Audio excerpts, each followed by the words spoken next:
We'll just wait for the live cross, shall we?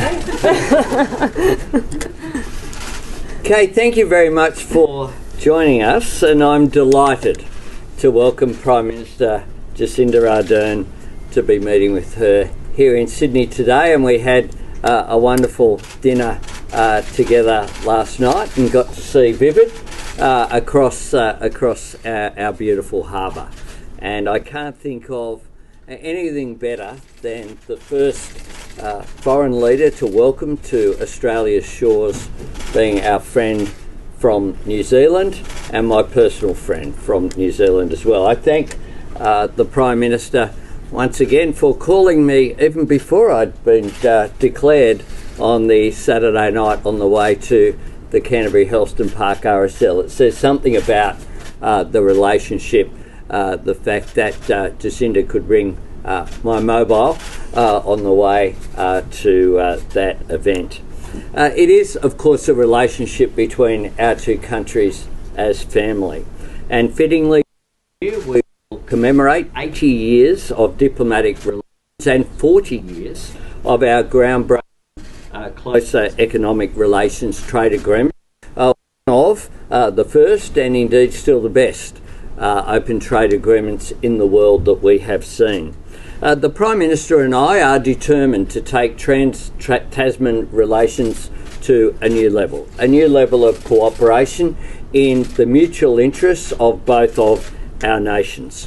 What that means is new jobs, new growth, new opportunities to cooperate, both in terms of our economy, and we had substantial discussions last night but also this morning about that, but also in the way that we act on the international stage, because essentially we agree on our worldview and we can take that position forward. Together we face global challenges of a changing climate, economic headwinds, a more insecure regional circumstance that we have to deal with strategic competition in the region. And we're determined to work together on global security, but also on the economic security that people need, and also recognising that the challenge of climate change is of course also a national security challenge, as well as being a challenge for our natural environment, but also an opportunity for us to grow jobs and increase economic activity. Australia and New Zealand are also very proud Pacific nations, and we value the relations that we have with our Pacific partners very deeply. Our approach is based upon respect, transparency, and engagement with Pacific institutions. And we will gather, of course, at the Pacific Island Forum in Fiji in July together. Prime Minister Ardern and I discussed climate change and the ambitious action that my government will take. We will submit, I can confirm today, that we'll submit an updated nationally determined contribution to the UN Framework Convention on Climate Change soon. I'm very happy to welcome the Prime Minister here today. Well, kia ora koutou katoa, ngā mihi nui kia koutou, and thank you, Minister, for your comments, and thank you again for your warm hospitality that you showed myself and our team, and also myself yesterday evening as well. I want to again, in this environment, take the opportunity to congratulate you on your election success, which of course was really only very recent, but much of course has happened even in that short intervening period. It is both humbling but also very fitting to be the first foreign head of government to be here in Australia meeting with you in your new role. And I think it is indicative of the relationship that New Zealand and Australia share. There are no two countries that I can think of that have a closer relationship than ours. And when I say that we are family, I mean it very sincerely. We had very free-flowing and productive talks today, and we've covered, as the Prime Minister said, a wide range of topics. And in my mind, the discussions really represented the opportunity for a reset. And I felt that in the dialogue that we had today. We agreed that both our countries are stronger when we work together, and the number of areas in which we have the opportunity to do that are significant. As the Prime Minister has already said, climate change is a global issue, one that is writ large in our region, and we are very eager to work alongside our Pacific partners on this significant threat, the number one threat in the eyes of our Pacific neighbours in our region. Within our region also there was a lot of discussion about our desire to work on the priorities of the Pacific together, which is a very specific approach that we've articulated, that it is very much about the partnership approach within the region. We talked about our response to Russia's unprovoked attack on Ukraine and the importance of us upholding an international rules-based order in the current environment. We talked about the Christchurch call. Particularly, it was an opportunity for me to reflect a little bit on recent progress and the progress we hope to take in the future. And we're very appreciative of the fact that Australia, of course, is a member of the Christchurch Call to Action. And we actually had the opportunity to briefly discuss Indigenous policy, particularly given the emphasis that the recently elected government here has placed on those issues, and keen to continue to talk together about our shared experience in that regard. New Zealand has a lot of progress and work left to do. I find in those journeys it's always a welcome opportunity to share notes. I was also heartened by the acknowledgement of New Zealand's significant interest and respect of the treatment of New Zealanders here in Australia. And of course what I heard was a real awareness of some of the issues that we've long raised, a long-standing expectation that Australia not deport individuals who have lived in Australia for a long time and are essentially Australians, but also ensuring there is a realistic and secure pathway to permanent residence and citizenship for those who need it in Australia as well. These are not new issues in the relationship, but this is a new government, and so of course we want to allow the time to work through those issues, and I have no doubt we'll have the opportunity to discuss them again in the near future. Till then, we've really appreciated this opportunity, the chance to catch up in a time where it is I've never seen a time where it is more important to have friends than it is now. So, thank you again, Prime Minister. Thank you. Prime Minister. Have any three questions? Prime Minister. Jessica Mackay from Television Music.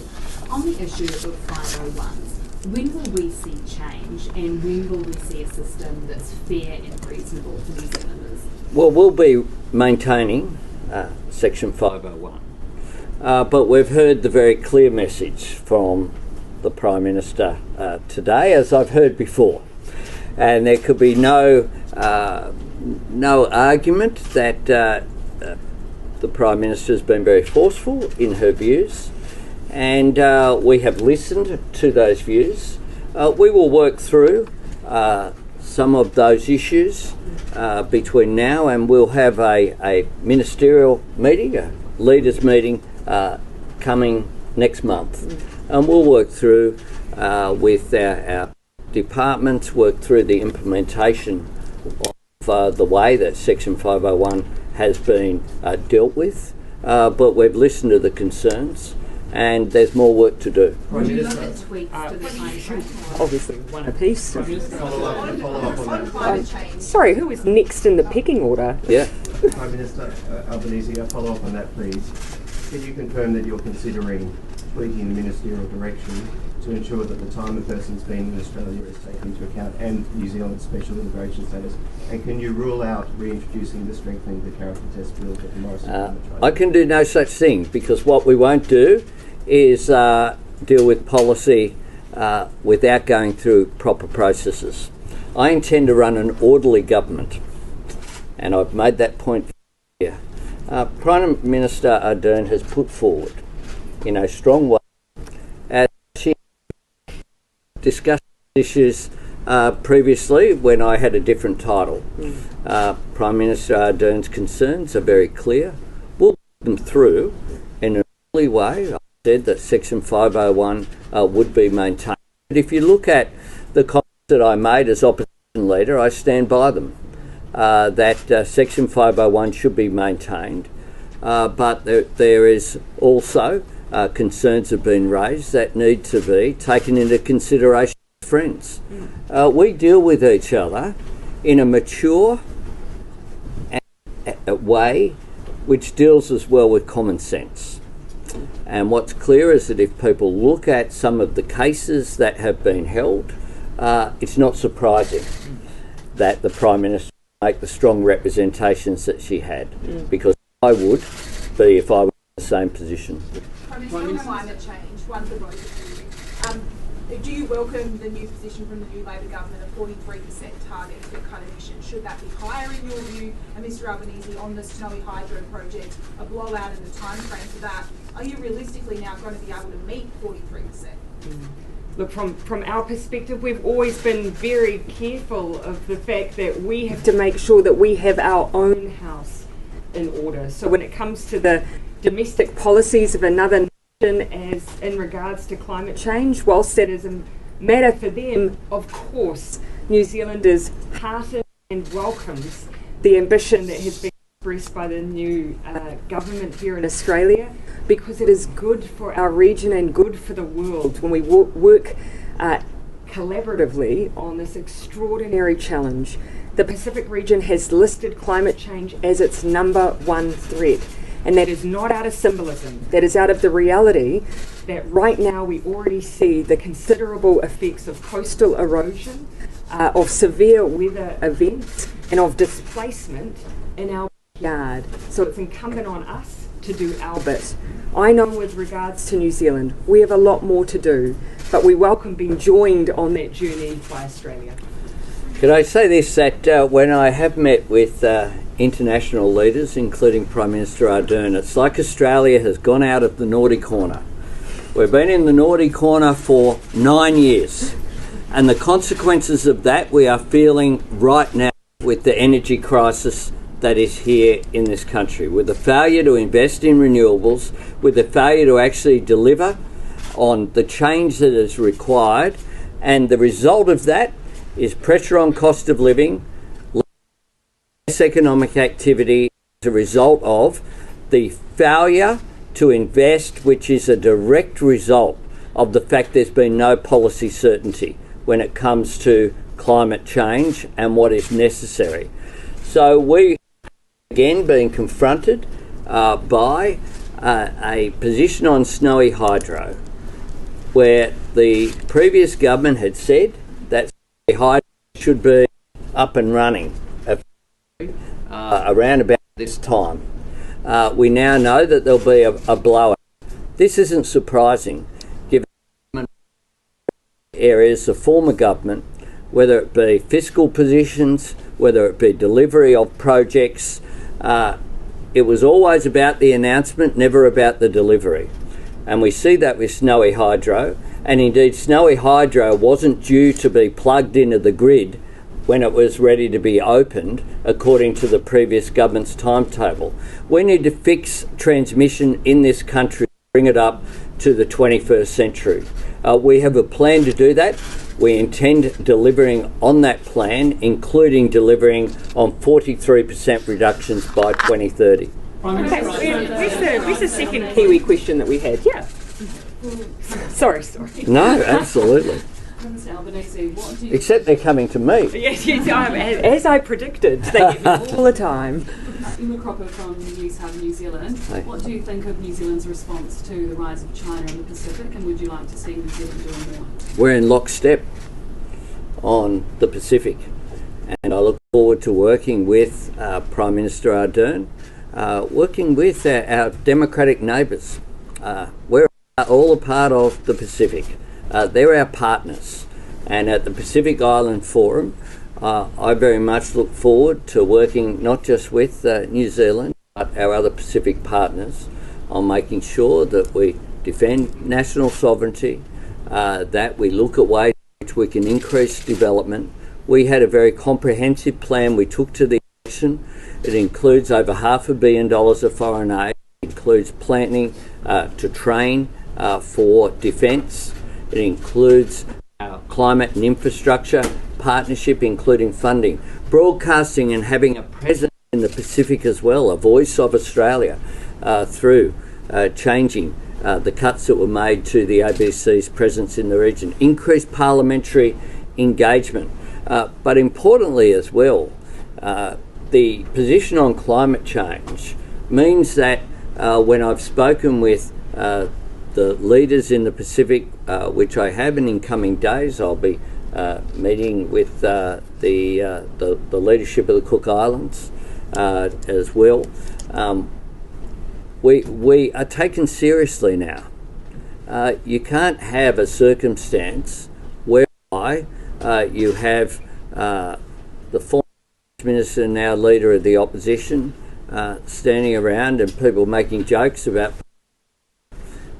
our Pacific neighbours and partners. Don't think that's funny. What they do is that Australia wasn't stepping up in a way that's appropriate and treating them with respect that they deserve. Question from the ABC, Prime Minister Ardern. Do you want There you ABC? go. I'm Tip guessing for you. Go for it. Prime Minister Ardern, you previously said that New Zealand wouldn't allow any Australian nuclear-powered submarines in your waters under your current policy. Is that something that you both discussed today? Is there flexibility, or is this an ironclad policy? None of our policies with regard to nuclear issues are changing, but nor was there any sense